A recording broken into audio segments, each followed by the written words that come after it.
Imagine you are the leader of a country that has weapons, that has oil, that has an army, and that for decades has defied the greatest military power in the world.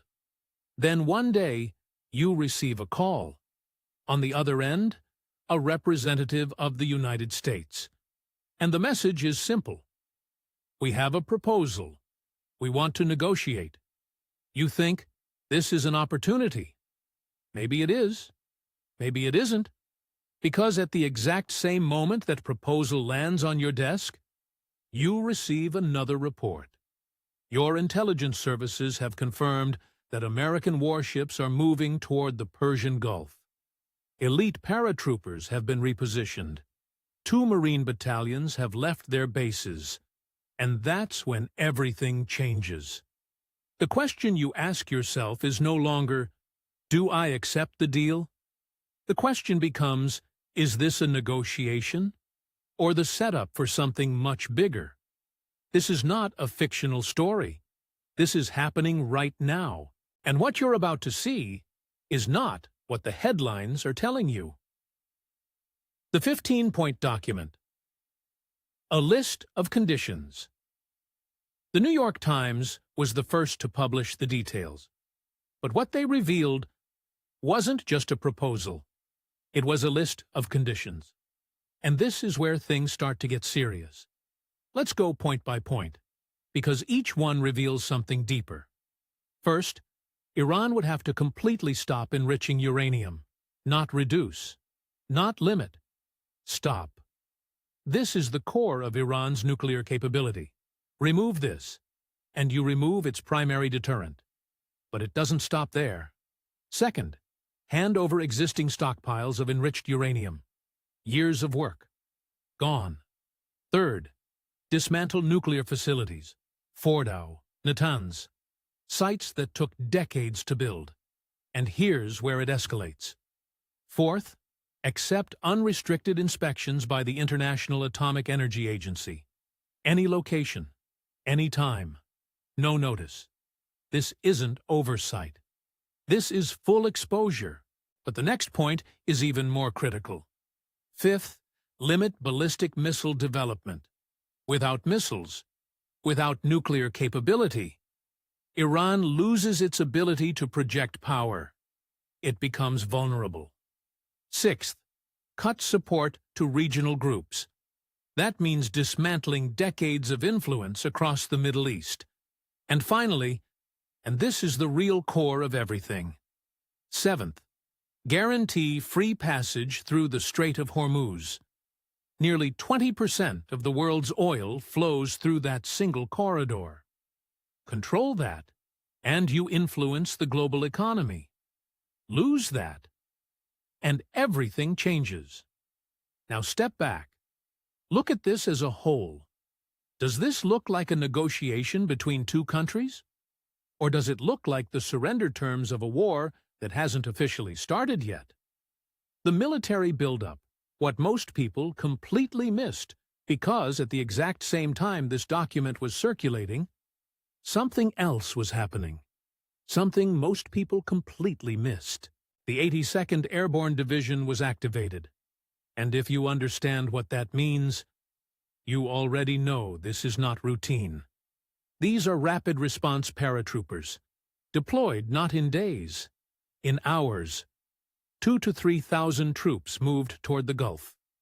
At the same time, 2 Marine expeditionary units, the 31st, the 11th, over 4,000 Marines, specialized in amphibious assault, beach landings, strategic seizures. And this is where it gets uncomfortable, because this was added to an existing force of over 50,000 U.S. troops already in the region. For context, the invasion of Afghanistan started with fewer troops than that. So now ask yourself, if this is diplomacy, why prepare for surgical military operations? Because that's what these units are built for. Not defense, not presence, precision strikes, fast control, critical targets. And in the Persian Gulf, those targets exist. Two interpretations. real diplomacy or calculated trap? This is where most people choose a side. But that's not how real geopolitics works.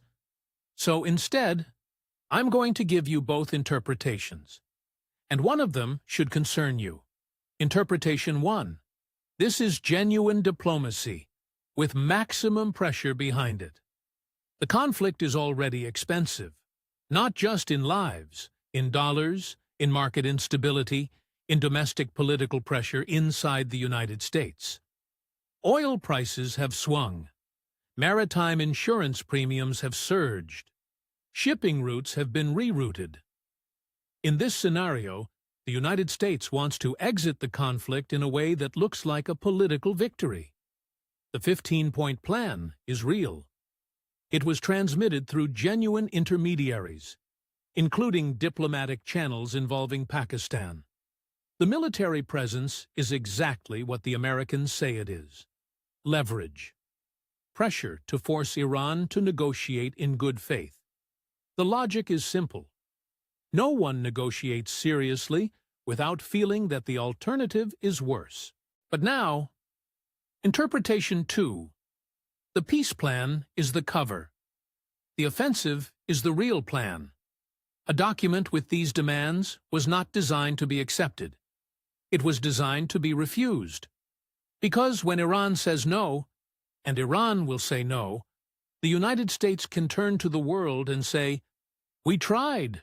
We offered peace. They rejected it." That is the construction of a pretext.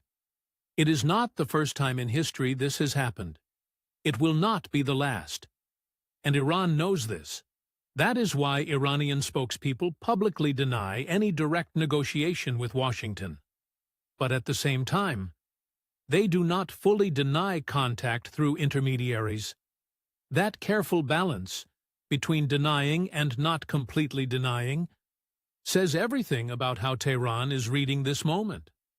The most honest conclusion right now is this: both tracks are running simultaneously, and that has a name in strategic theory: dual-track pressure. One of the most dangerous maneuvers that exists, because when both paths are open at the same time, a single spark can close both of them at once. The Strait of Hormuz, the real chessboard. Let's talk about what no headline is saying clearly. The Strait of Hormuz is 55 kilometers wide at its narrowest point.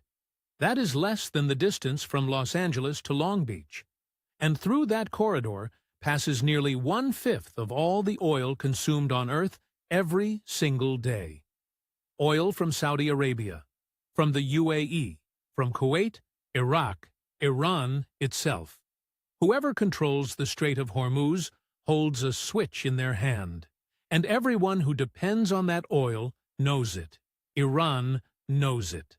And that awareness is what has kept this country standing for decades, under pressures that would have broken far stronger governments. Because as long as Iran can threaten to close or destabilize the strait, it holds real power. Not just over the United States, over the entire world. That is why Item 7 of the American plan is not a technical footnote. It is the geopolitical core of everything. Now look again at the forces moving into the region.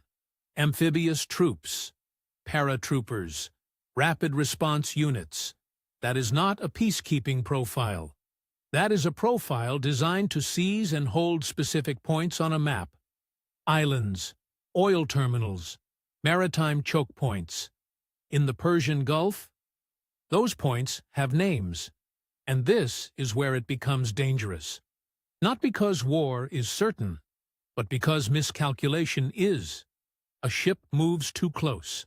A radar misreads a signal. A commander reacts too fast. And suddenly, there is no diplomacy left to return to. Wars do not begin only because leaders decide to start them. Sometimes they begin because no one managed to stop in time. 5 signals to watch. How to follow this before it's obvious.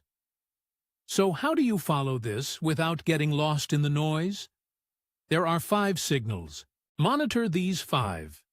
and you will understand what is happening before most people do. 1. Iran's public response.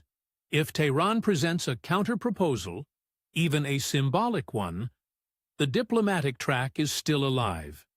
If only silence and flat rejections come. The temperature is rising. 2.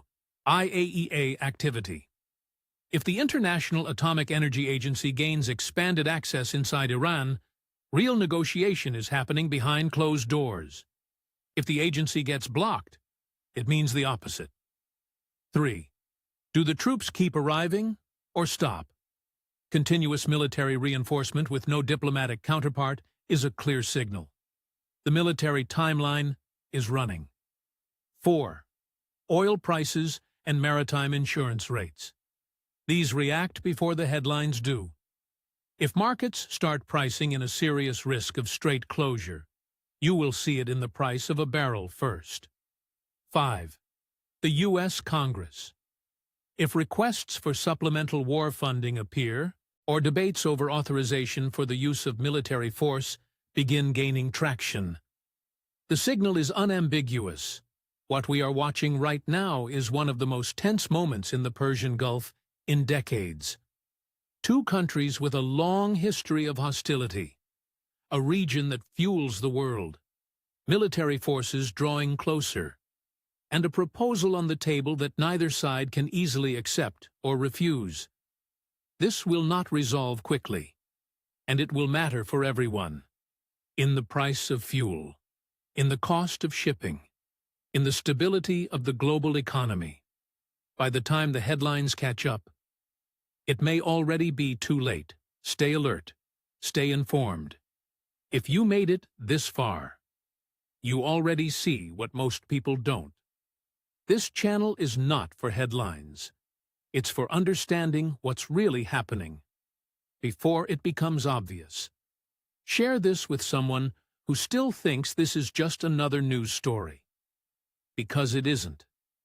And the next update on this situation could happen faster than anyone expects. Stay alert. Stay informed.